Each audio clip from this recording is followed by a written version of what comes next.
What's going on, y'all? This is T from Mojo Break Gaming, bringing you a Minerva Loop deck profile. The combos in this deck of potentially stealing your opponent's turn is kinda wild. Let's just get right into this loop. Starting off, we have 4 copies of Minervamon from BT3. This is on deletion, trigger draw 1, and then trash 1 from your hand. Pretty simple stuff. Really good for filtering cards you don't need in your hand. Moving on to the rookies, we have 4 copies of the BT2 Gabumon, the classic on deletion, draw 2, trash 1, really good for filtering. Next up, we have 3 copies of Psychmon. I decided to play 3 copies of Psychmon because Death X, he actually exists, so we kind of need to play this card. But other than that, I play a heavy copy of Psychmons because there is going to be a ton of X-Cross going on in BT10, so just literally having Psychmon on the field is just really good. So your opponent is not going to be able to reduce on play cost, and majority of the time just pass turn, which is kind of funny. Then we run 2 copies of Gazimon right here. This is all turns your opponent cannot gain memory except through tamer effects. Next up, we're running 2 copies of Tsukaimon. It has a nice inheritable of gaining 1 memory on deletion. We have a lot of cards in this deck that will synergize with the Tsukaimon. Then we have 1 copy of Devimon. Just a 2-drop in vanilla. Yeah, you're very surprised to see it. There's a particular reason why we run this card in the deck, and it's mainly just for a cute little tech of possibly doing a rush for game. Testing Devimon in purple decks, every single time I swing into a rookie, it's only either 1k or 2k, which is really cool. So therefore, your opponent has to deal with another damage the next turn, which is kind of funny. In our level 4 lineup, we run 4 copies of Eismon Scatter Mode. You already know, on deletion, draw 3, then trash 2 from your hand. This is like Pot of Greed on steroids. So we all gotta add Scatter Mode's brother up in here, a regular Eismon. This is limited to 1, so obviously you only can play 1 in the deck, and it reads, when you trash this card using one of your effects, if you have Eismon Scatter Mode over here in the trash, you can play this card without paying its memory cost. On your turn, each Eismon Scatter Mode in your trash, you get 2k DP. We run this Eismon just for an extra body to be played to the field. We also can evolve over it with our Ginkaku Promote for a cost of 1, giving this Eismon Rush. This was a very classic combo in the BT7 meta, so we're bringing that back. You always gotta love Ginkaku Promote because we're just there utilizing the on rush ability. We don't do the on play ability because we don't have those cards in this deck. So let's just say if you wanted to close out a game, for example, and you had this Devimon and this Promote in hand, if we had like a Jack Raid just to give us another memory, just to put us at 4, you play this Devi for 2, passing you to 2 memory, and then you can evolve on it for cost of 2 on a level 3. The turn this Digimon comes into play, you can attack. So really good for why I run that little splash in the deck as well. Next up, we run 2 copies of the starter deck 6 Devimon. This is a blocker. It is a 1 evo, so that's super memory efficient. Comes up a lot, and when attacking, we lose 2 memory. This Devimon, really good for memory efficiency when you evolve over a Tsukaimon, for example. On deletion, you gain 1 memory that potentially could pass turn if your opponent doesn't realize you have a Tsukaimon underneath the inheritables. If they're not thinking, they're swinging all freely.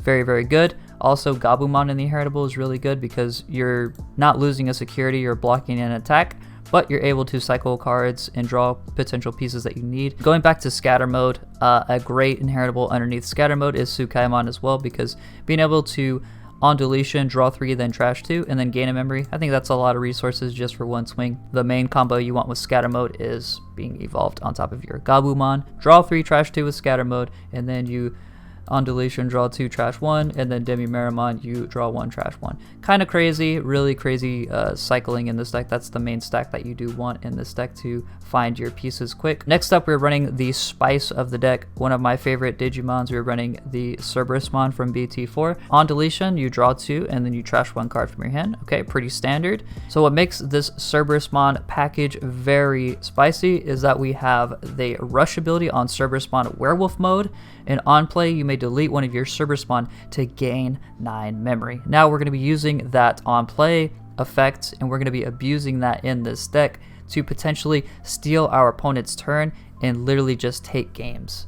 That is the whole point of this card and why it's in the deck, and we'll get back to that in a little bit. Next up, we run 1 copy of the Lucemon Chaos Mode. Really good tech in the deck. Just 1 copy is good. It's good fodder for Lucemon Chaos Mode to be put in your trash and then played later when there's a threat that you need to deal with. For every 10 cards in your trash, you reduce the memory cost by playing this card by 3. You know, that could come up in a very grindy game, but we're also not trying to utilize that. That's not the main thing we're going for with Lucamon Chaos Mode. We're mainly utilizing the on-play effect to delete one of your opponent's tamers or level 6 or lower Digimon. Next up, we're running this level 6 here that makes all this possible.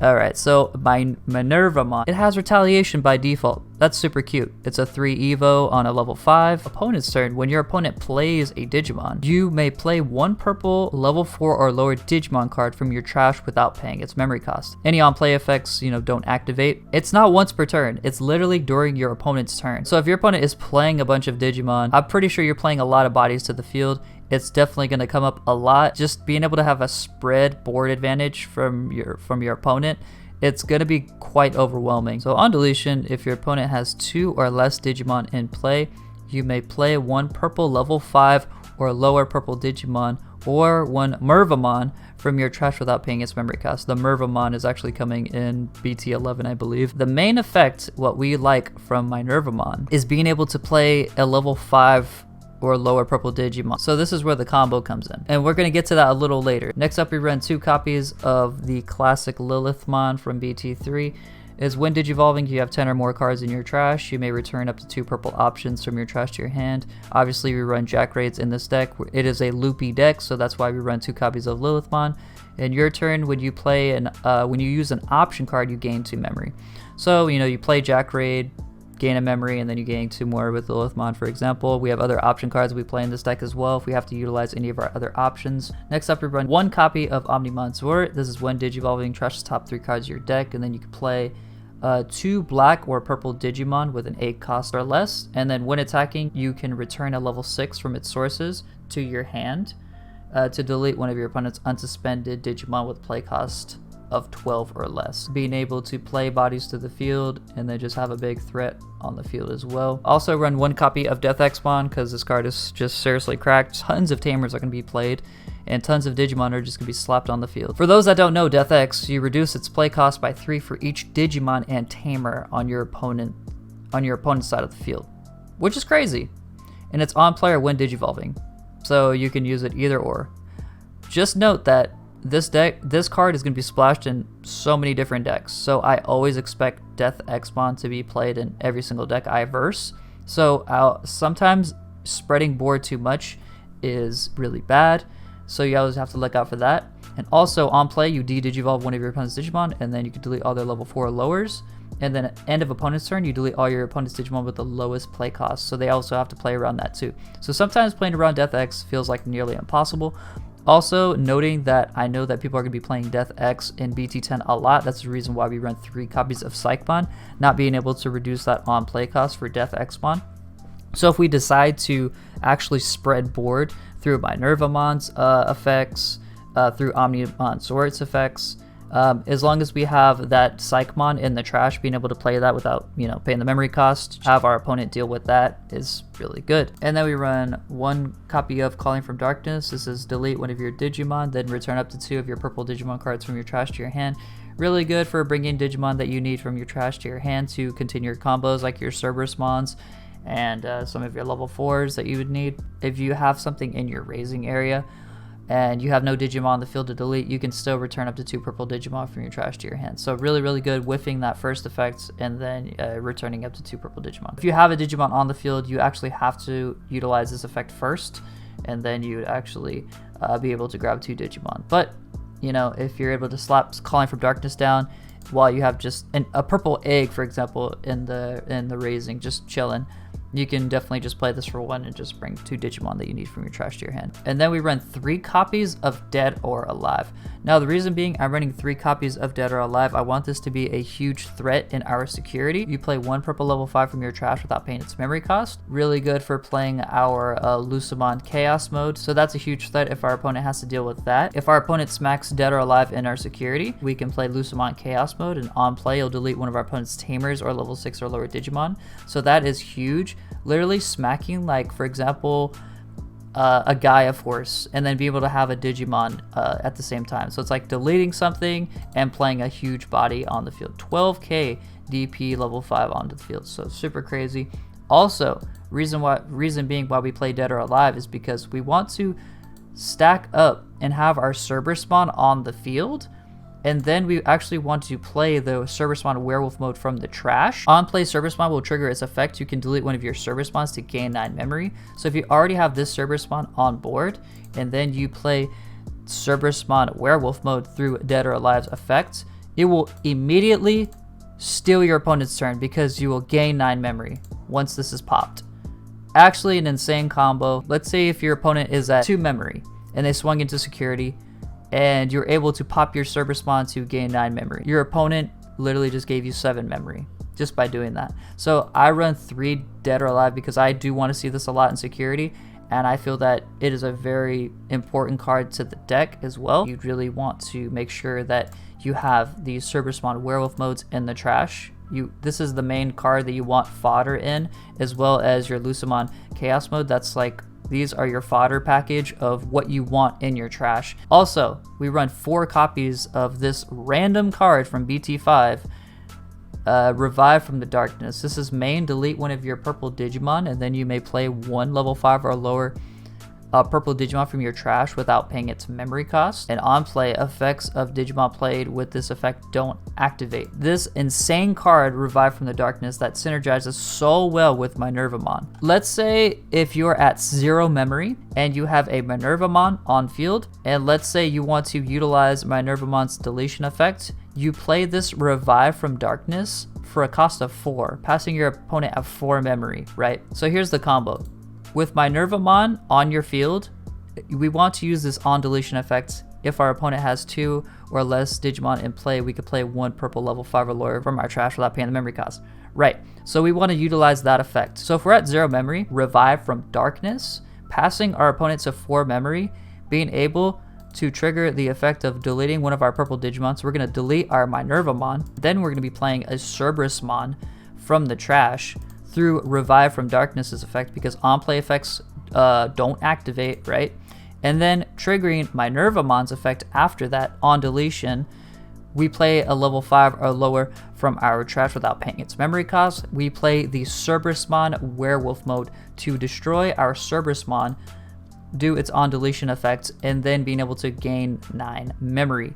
Actually insane. So that would actually put us at 5 memory continuing our turn. Very, very good.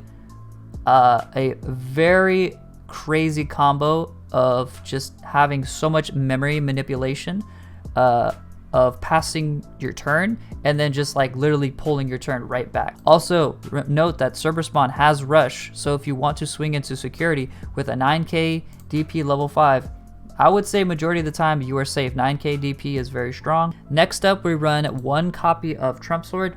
Reason being why I run 1 copy of Trump Sword. Super random, I know, right? It's honestly just to deal with Death X. The only reason. There's so many times where my opponent plays Death X. Let's say if we just didn't have any Psych Mons on the field and we just had to deal with the Death X.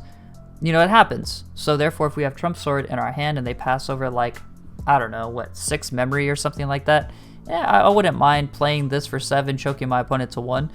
Just being able to get rid of that threat off the field. Next up, we run 3 copies of Jackraid. You gain 1 memory for every 10 cards in your trash. Really classic for the Lilith Loop combo, and just really good for just extending your plays, right? And then its security effect is gain 2 memory when it's smacked in security. So really funny, always passing turn. Next up, we run 1 copy of Demonic Disaster.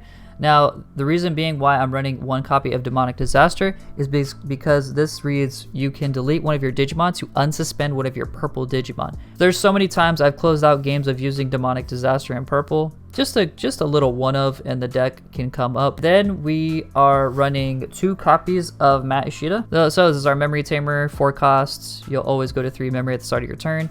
And then on play, you return a purple Digimon or purple option card from your trash to your hand. This is what I'm going to be running for the BT10 format, and I feel that this is solid. I'll give it a run. So yeah, that's going to do it for the deck profile. Hope y'all enjoyed this Minervamon Loop deck profile. This deck looks super spicy, tons of fun to play. And if you're looking forward to play a deck that's like challenging but rewarding at the same time, check out Minervamon Loop. If you master pulling off of those combos of manipulating memory and being able to steal games, it's going to be a ton of fun. So this is T from Mojo Break Gaming signing out.